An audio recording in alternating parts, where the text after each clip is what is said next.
Bienvenue à chacun dans ce numéro de Convainc-moi qui aborde, comme je vous en avais parlé à l'entame de ce numéro de Matin d'Éden, l'organisation du certificat d'études primaires. Vous le savez, c'est dans seulement quelques jours, c'est le 7 prochain, que les jeunes frères auront à affronter les différentes épreuves dans le cadre du CEP session de juin 2022.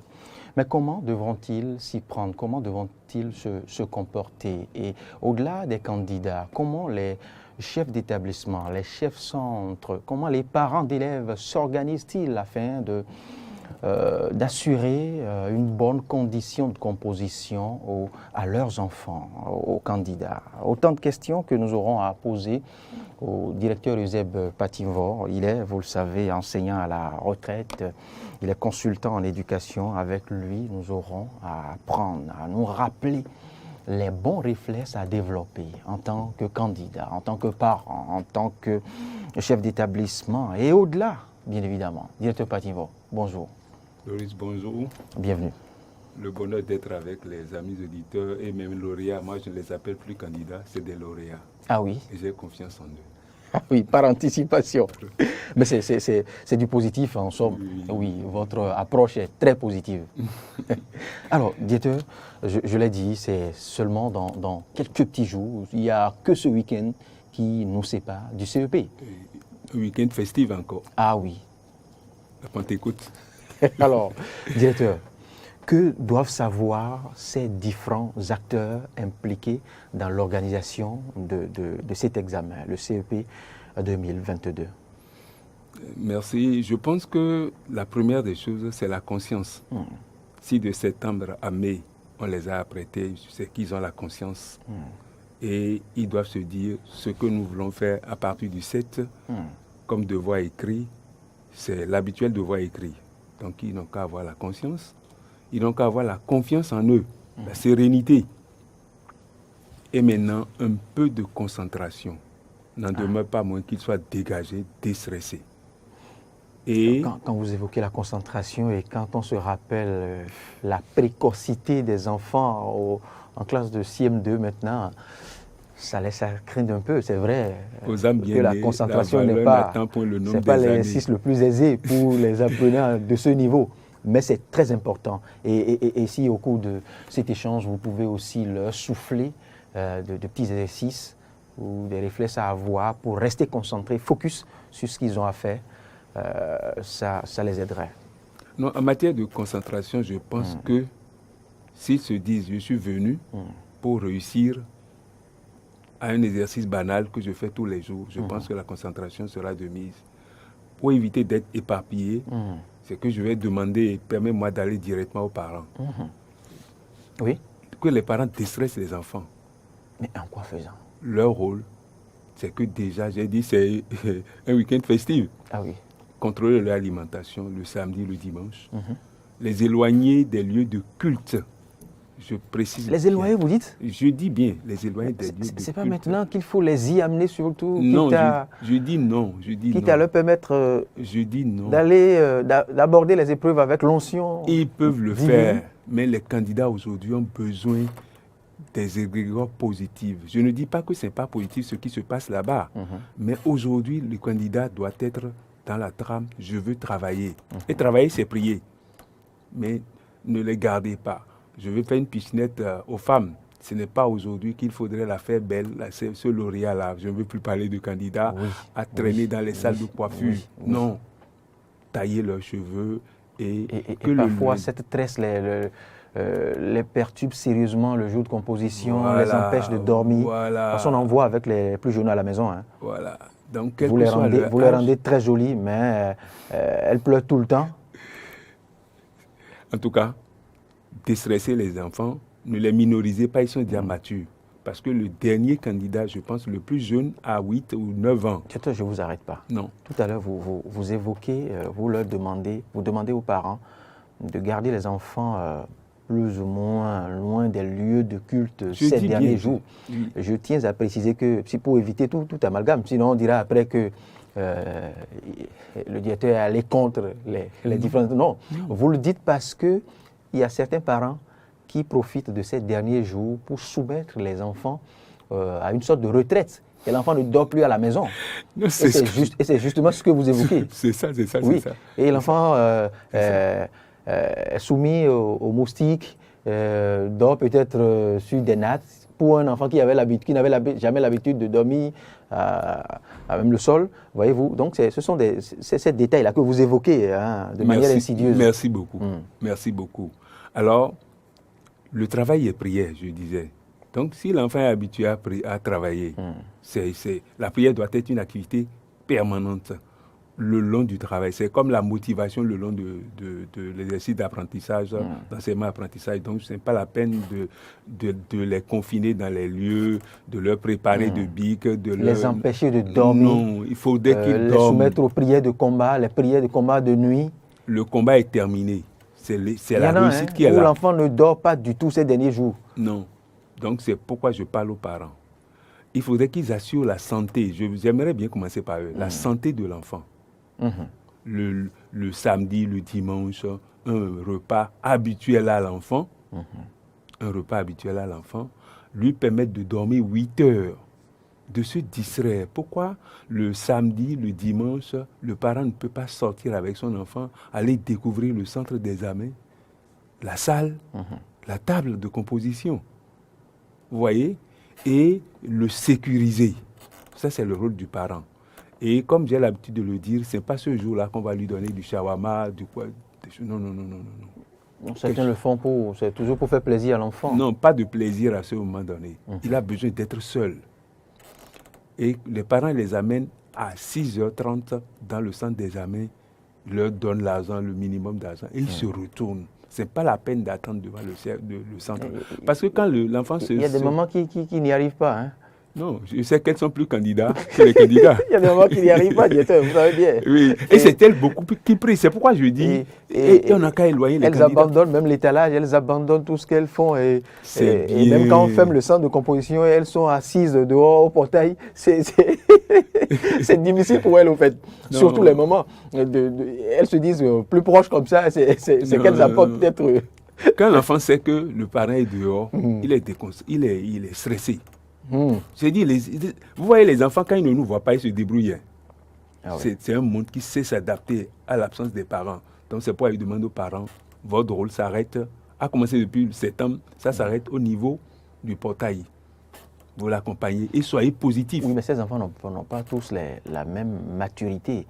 Vous savez, il y en a, comme je le disais tantôt, de très précoces. Et à l'école, comme dans le centre des examens, il y a des parents qui ont cédé à cette manie de sauter la classe à leurs enfants parce qu'ils sont très talentueux. Donc, certains se retrouvent aussi à 10 ans ou à un peu moins de 10 ans. Oui, 8 ans, 9 ans. Voyez-vous. Donc, très précoce, n'arrivent pas à se débrouiller en tant que tel en l'absence de maman. Les enfants sont déjà préparés. Le dernier examen blanc les a préparés à tout. C'est vrai. Et je le répète, pour avoir pratiqué la chose, le chef-centre, les examinateurs, tous les accompagnateurs sont là pour les sécuriser, pour prendre la main. Dès que vous donnez votre enfant à 6h30, 6h45 au chef-centre, allez vous reposer. Ils sont des parents. Ils ont appris à être parents de par leur travail. Donc, vous confiez l'enfant, laissez-le, il ira composer. Parce qu'on va lui repréciser sa salle. On va l'appeler, on va lui préciser sa table. Et les conditions dans lesquelles remplir les copies, tout et tout. On va lui donner. C'est-à-dire, bon, il y a quelque chose qu'on appelle dans les instruments de mesure la grille, le guide d'administration. Donc, le guide d'administration d'un centre d'examen, d'une salle, tout ça, c'est rappelé par le chef-centre à ses examinateurs. Je me rappelle aussi l'avoir connu. Voilà. Les enseignants rappellent toujours, oui. Comme si c'était la première fois. Voilà. Ici, il ne faille rien écrire. Ici, vous écrivez tant ici. Voilà. Et vraiment, j'ai confiance en eux là. Ils donnent toute la garantie, déstressent les candidats, les mettent à l'aise. Je vais retourner vers les parents. Vous n'avez pas fini avec les parents? Je vais retourner vers les parents. Ce n'est pas la peine de bourrer l'enfant le matin. Non. On le laisse à jeun ou on le propose? Non, il ne va pas rester à jeun, mais il peut prendre une petite tranche d'un repas habituel, un peu bouilli. Ce qu'il avait l'habitude de manger. Ce qu'il a l'habitude de manger. Et j'ai dit tout à l'heure qu'il faudrait traiter le palu. Vous avez dit, ils sont soumis aux moustiques. Donc traiter le palu avec du citron, un peu de miel ou un morceau de sucre. Évitez le sucre en poudre par ces derniers temps. Oui. Parce que ça vous désorganise le sucre en poudre. Quel que soit l'âge. Ça vous endort. Ah oui. Or, l'enfant ne va pas là-bas pour dormir.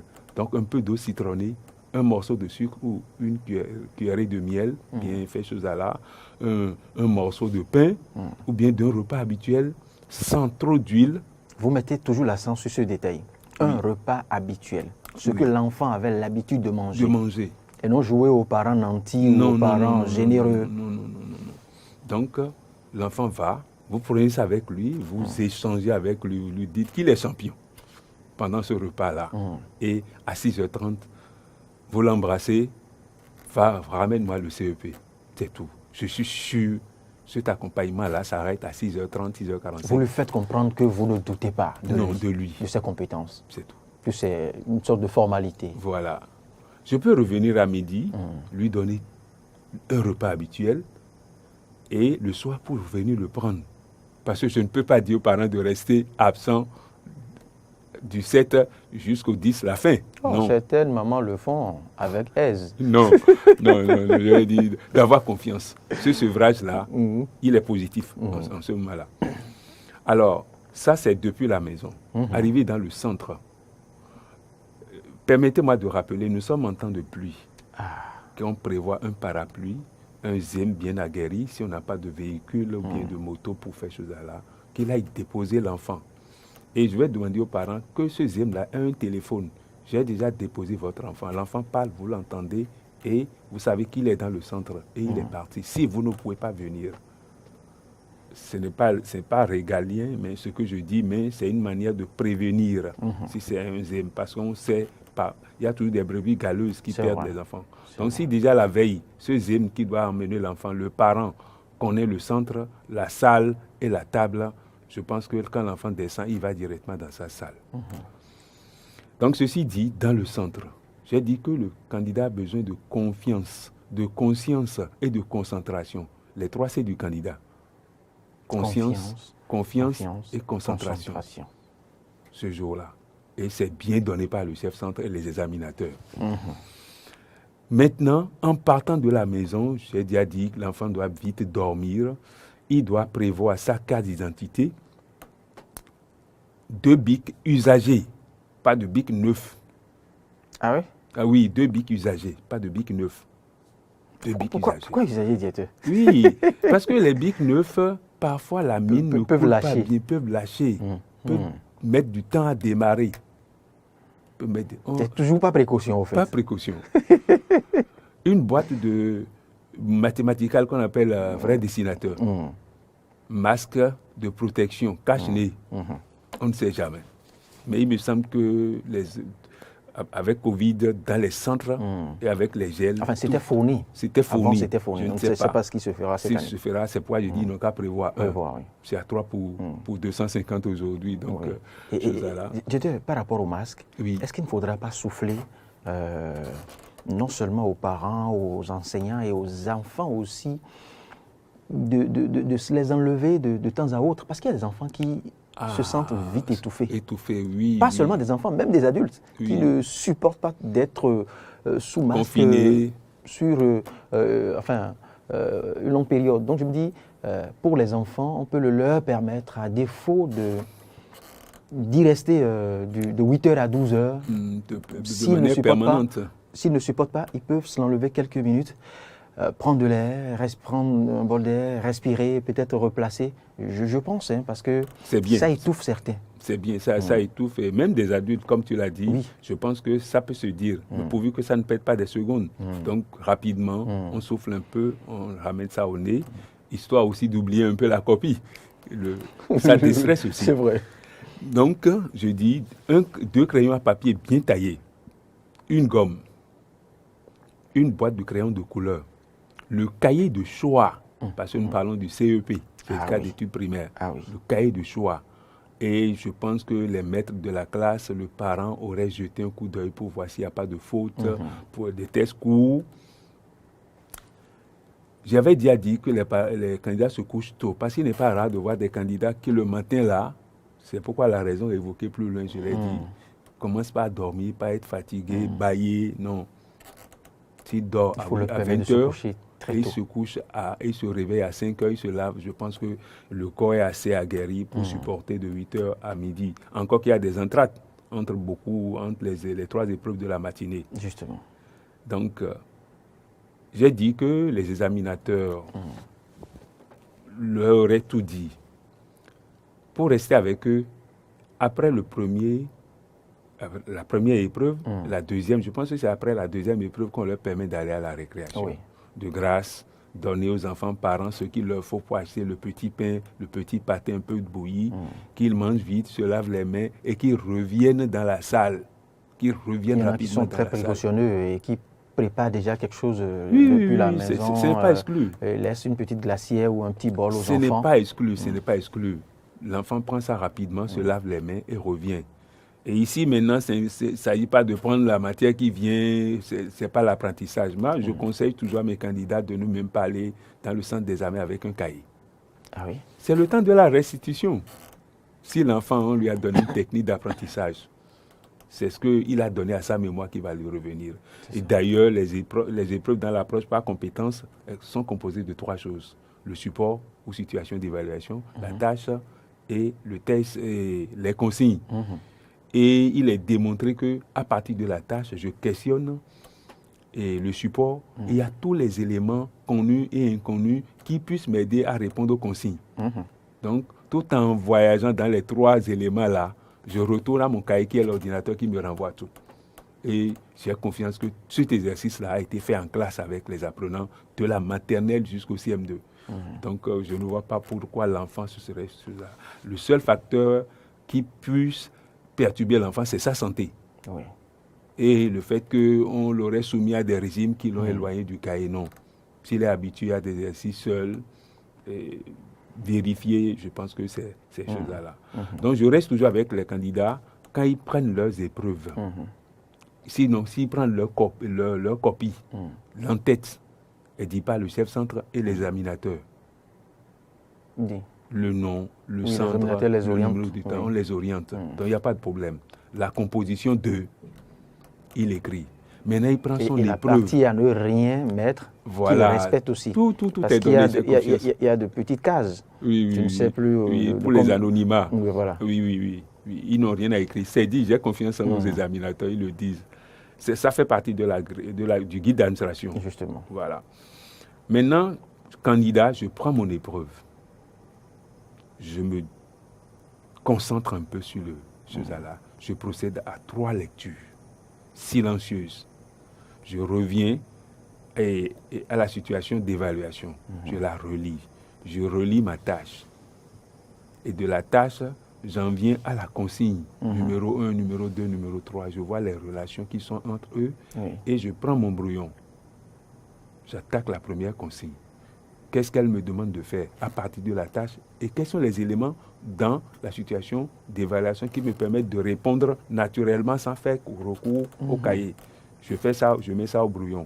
Maintenant, je questionne, je vais vers la consigne et par rapport à la tâche et je réponds tranquillement. Je ne regarde ni à gauche ni à droite. Ah, important. Je ne regarde ni à gauche ni à droite. Vous savez ce que représente la vue du militaire, du treillis, pour l'adulte déjà, et pour le gamin qui, du matin au soir, n'avait pas l'habitude de voir un militaire pointer devant sa classe par le passé. Mais que ce lundi matin, le militaire, s'il est même à côté des fenêtres, alors là, c'est encore plus grave. Parce que le militaire passe souvent de l'autre côté. Enfin, vous voyez ce dont je parle. Non, je pense donc ça peut quelque peu les effrayer. Je pense qu'on les a avertis. Et je demande au chef-centre de dire aux candidats. Je ne sais pas si c'est encore le cas. Je viens. Je parle il y a toujours un agent de sécurité. De mon époque. 1 ou 2 agents. Il y a toujours, dans la grille des personnes astreintes à cette tâche-là, qui circule. Il y a toujours la sécurité. Il y a même l'infirmerie à côté. Il y a l'infirmerie en cas de caissière. Donc, quand le besoin se fait sentir, et s'il n'y a pas un prédateur, quelqu'un qui vienne perturber le centre, c'est pourquoi ils sont là. Donc, ils n'ont pas en principe droit à l'accès aux salles. Non, ils n'entrent pas. Mais ils n'entrent pas. Ils circulent dans la cour. Ils font une sorte de ronde. Ils assurent la sécurité des éléments sensibles, les épreuves et consorts qu'on aurait amenés dans le centre et éloigner les gens du portail pour qu'ils ne perturbent pas. C'est leur rôle. Oui. Et je profite pour dire aux agents de santé, ils ne sont là que pour constater deux choses. Un enfant malade, les premiers soins. Un enfant malade, les premières écritures pour constater, pour qu'il aille à l'examen de remplacement. La section des malades, c'est tout. Bon. Je viens d'évoquer un facteur insolite, enfin la présence de militaires. Oui. Il y a un autre facteur plus ou moins insolite qui peut perturber certains candidats, selon aussi la proximité de sa classe d'avec la sirène. Du centre. La sirène du centre, parce que vous savez, tous les établissements ne disposent pas de sirène. Il y a des établissements où c'est le gong qui sonne, qui annonce la sortie. La jante du véhicule. Si par le passé, parce qu'on parle de centre de composition, on n'a toujours pas la chance d'avoir son établissement comme centre de composition. Non. Si l'enfant découvre ou bien subit le premier jour la sirène, est-ce que ça ne peut pas le chef centre aurait déjà connu son centre d'examen. Et parmi les prédispositions, il aurait su s'il y a de sirènes, de jantes, de gonds, il aurait su. Je pense que celui qui est astreint à appuyer cela va le faire peut-être de manière progressive, lentement. Et on avertit déjà les candidats qu'il y a une sirène. Si à la proximité, on doit l'avertir. Et si on l'avertit, et je profite de l'occasion pour dire aux candidats, la sirène, ce n'est pas un élément perturbateur. C'est juste pour dire le début et la fin de l'épreuve. D'accord. Oui. Alors, Directeur Pativor, pour finir maintenant, que dire aux chefs d'établissement, aux responsables d'établissement, aux chefs centres Vous avez dit chefs d'établissement. Je voudrais dire parents, vous qui jusqu'à ce jour, vendredi 2 ou bien 3 juin, n'avez pas soldé la contribution de vos enfants du candidat, les lauréats là. Ne gardez pas l'argent par devers vous. Allez négocier, allez prendre des moratoires avec le chef centre. Parce qu'il n'est pas rare de voir, on ne libère pas la carte d'identité des enfants pour aller à l'examen. Il est vrai, l'État a pris des dispositions pour qu'on en arrive là. Mais je demande aux parents d'être honnêtes. Maintenant, il faudrait qu'on les libère leur carte d'identité. Les chefs d'établissement aussi doivent accompagner. Aujourd'hui, on réunit les candidats, on dope leur morale, on leur dit ce qu'il faut, on contrôle les cahiers de choix, comme je l'ai dit, la carte d'identité, et de grâce, il faut remettre ça au candidat ou à un aîné. Parce que de l'école vers la maison, ça peut se perdre. C'est vrai, beaucoup de choses peuvent se passer. Donc, on n'a qu'à remettre ça à quelqu'un, un adulte. Moi, je me rappelle quand j'étais en service, c'est le matin que je vais dans le centre moi-même, si je ne suis pas chef centre, je distribue aux candidats pour éviter toute déconvenue. Mais parfois, quand je dois m'éloigner de l'eau où je suis, ou bien de Calavi, bon, je le fais. Pour finir maintenant, proprement parler, Directeur Pativor, que dit des vendeuses et de l'environnement immédiat? Je vais demander aux gestionnaires de bars, les ouvriers, les meuniers, les ferblantiers qu'on sort là, les garagistes, vraiment pour l'amour du développement du pays, de ces bouts de choses-là, ils peuvent modérer leur activité. La pollution sonore, ils peuvent modérer. Les vendeuses, je pense que les chefs centres doivent veiller à ce que dans ces établissements, il n'y a pas avant 11h, avant midi, des vendeuses d'adoyo, les choses fraîches, du bonbon, vraiment, non, ce n'est pas bien. Le matin, une bouillie chaude, un thé chaud, un repas chaud, c'est bien pour les candidats. Merci, Directeur Ezeb Pativor, pour ce rappel. Merci franchement pour ces conseils. Ça permet aux parents, à tous les acteurs impliqués dans l'organisation de l'examen du CEP. On reviendra faire le même exercice parce que les conseils ne sont pas les mêmes du CEP au BEPC. On reviendra faire le même exercice la semaine prochaine pour les plus âgés, ceux du BEPC et du BAC. Ce sera plus corsé, légèrement plus corsé. C'est ça. Très bonne journée à vous, Directeur Ezeb Pativor. Merci beaucoup et je dis bonne chance à mes lauréats. Merci.